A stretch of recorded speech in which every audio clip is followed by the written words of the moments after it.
देख रहे हैं इंडार्क राजकुमार के साथ। इंडार्क की आज की कहानी में आगे बढ़ने से पहले अगर आपने हमारा चैनल अभी तक सब्सक्राइब नहीं किया है तो कर लें और साथ ही बेल आइकन को भी ज़रूर दबाएं। दोस्तों, अगर आपके पास भी ऐसी ही कोई कहानियां हैं तो हमारे साथ जरूर शेयर करें। हमारे इंस्टाग्राम आईडी पर इंस्टाग्राम आईडी है network_33, जिसका लिंक नीचे डिस्क्रिप्शन बॉक्स में दिया गया है। दोस्तों, आज की इस कहानी में आगे बढ़ने से पहले अगर आपने इस कहानी के पहले 2 भाग नहीं देखे हैं तो देख लें, लिंक नीचे डिस्क्रिप्शन बॉक्स में दिए गए हैं। तो चलिए बढ़ते हैं इस कहानी के तीसरे भाग की ओर। घर पहुंचने के बाद मैं अब उसी लड़की का वेट करने लगा, क्योंकि मैं उससे पूछना चाहता था कि आखिर मैंने कब उससे कहा था कि आप मेरा प्रमोशन करवा दो। खैर, मुझे घर में आए अब 2 घंटे से भी ज्यादा वक्त हो चुका था, मगर वो लड़की अभी तक मुझे दिखाई नहीं दी। और फिर कुछ देर बाद मैं उसका वेट करते करते बेड पर ही सो गया। देर रात मेरी एकदम से आंख खुल गई, क्योंकि मुझे ऐसा लग रहा था कि मेरे साथ कोई मेरे बिस्तर पर लेटा हुआ है। मैं इससे पहले पलटकर देखता कि उस लड़की ने मेरी पीठ पर अपना हाथ रखते हुए कहा, मैंने मना किया है ना पीछे देखने से, फिर भी तुम बार बार भूल जाते हो। उसके बाद उस लड़की ने कहा, जैसा कि हमारे बीच तय हुआ था, तुम्हारी हर एक इच्छा पूर्ति के बाद तुम्हें भी मेरा एक काम करना होगा, तो अब तुम वो करो जो तुम्हें मैं करने को कहूंगी। मैं उस वक्त इतना डरा हुआ था कि मैं अपने बिस्तर पर ही किसी मरीज की तरह तड़प रहा था। मैंने किसी तरह हिम्मत जुटाते हुए उस लड़की से पूछा, मैंने तुम्हें कभी कहा ही नहीं कि तुम मेरी प्रमोशन करवा दो। वो तो मेरे बॉस ने मेरे काम से खुश होकर मेरा प्रमोशन किया है, ना कि तुमने करवाया है। मेरा इतना कहते ही वो अपनी उंगली मेरी पीठ में धंसाते हुए बोली, अच्छा तो तुम्हें ऐसा लगता है? अगर ऐसा होता तो तुम्हें कब का प्रमोशन मिल जाना चाहिए था, है ना? क्योंकि तुम तो अपना काम पहले दिन से ही अच्छे से कर रहे हो। मैं समझ गया था कि अब मैं फंस गया हूँ। अब ना जाने ये मेरे को क्या करने को कहेगी।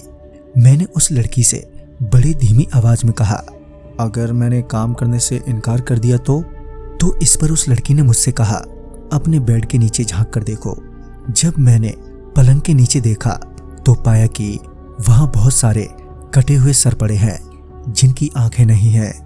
ये देखते ही मैं एकदम से उठकर बैठ गया। फिर वो लड़की मेरे कान के पास आकर बोली, चलो।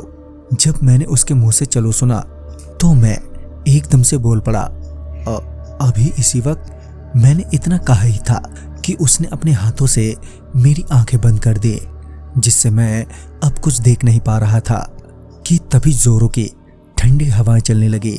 आसमान में बिजली कड़कने की आवाजें सुनाई देने लगी और मैं ठंड से कांपने लगा। फिर उस लड़की ने जैसे ही अपना हाथ मेरी आंखों से हटाया तो मैंने पाया कि मैं अब अपने घर में नहीं बल्कि किसी जंगल में खड़ा हूं, जहां का मौसम बहुत खराब है। आसमान में छाए काले बादलों को देखकर ऐसा लग रहा था कि कभी भी बारिश हो सकती है। तभी उस लड़की ने कहा, अब जो मैं तुम्हें कह रही हूँ वो ध्यान से सुनना। यहाँ से कुछ दूर जंगल के बीचों बीच एक कुआं मिलेगा। उस कुएं में एक कब्र है और उसे खोदने के बाद जो भी चीज तुम्हारे हाथ लगे वो सीधे मेरे पास लेकर आना। और हाँ, जब तुम उस कुएं के पास पहुंचोगे तो तुम्हें बहुत सी शक्तियां रोकने की कोशिश करेंगी। जब तक तुम उन पर ध्यान नहीं दोगे तभी तक तुम जिंदा रहोगे, और जैसे ही उन पर तुम्हारा ध्यान गया तो तुम्हारा सर धड़ से अलग कर देंगी। ये सब सुनने के बाद ये तो साफ था कि मेरा मरना तो तय था, चाहे उन शक्तियों के हाथों मरूं या फिर इस लड़की के हाथों से। लिहाजन मैं बिना कोई सवाल किए उस कुएं की ओर चल दिया। जब मैं उस कुएं की ओर बढ़ ही रहा था तो मुझे वहां पर बहुत सारी लाशें नजर आ रही थी।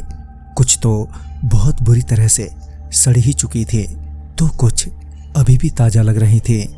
मैं चलते चलते अब जंगल के काफी अंदर आ चुका था और तभी बारिश भी शुरू हो गई। रास्ता तो पहले से ही बहुत खराब था, ऊपर से ये बारिश ने रही सही कसर भी निकाल दी। उस वक्त मैं नंगे ही पैर था। कुछ और दूर जाने पर मुझे वो कुआं नजर आया। मैं अभी उस कुएं की ओर बढ़ा ही था कि मुझे लगा कि मेरे साथ अब और भी बहुत से लोग हैं, मगर मैं उन्हें पलटकर देख नहीं सकता था, क्योंकि जैसा कि उस लड़की ने कहा था कि जैसे ही मैंने किसी की ओर ध्यान दिया तो वहीं सारा खेल खत्म हो जाएगा।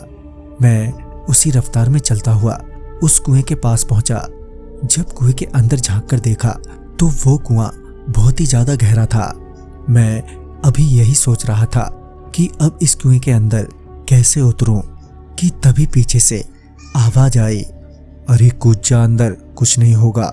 इसके बाद फिर एक आवाज आई जो थोड़ी अलग थी, जिसने कहा, अरे वहां बहुत बड़ी रस्सी है, उसकी मदद से उतर जा।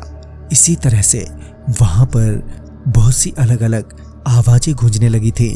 वो आवाजें इतनी सारी थी कि मैं उन आवाजों के चलते सोच ही नहीं पा रहा था कि मैं कुएं में कैसे उतरूं। तो दोस्तों, इस कहानी में आगे क्या हुआ ये जानने के लिए हमसे जुड़े रहिए इस कहानी की अगली कड़ी तक। वीडियो आपको अच्छा लगा हो तो लाइक शेयर करें और साथ ही हमें कमेंट बॉक्स में जरूर बताएं। तो मैं आपका दोस्त राजकुमार जल्दी ही मिलूंगा कल रात 8:15 बजे इसी कहानी के अगले भाग के साथ। तब तक के लिए बाय एंड टेक केयर।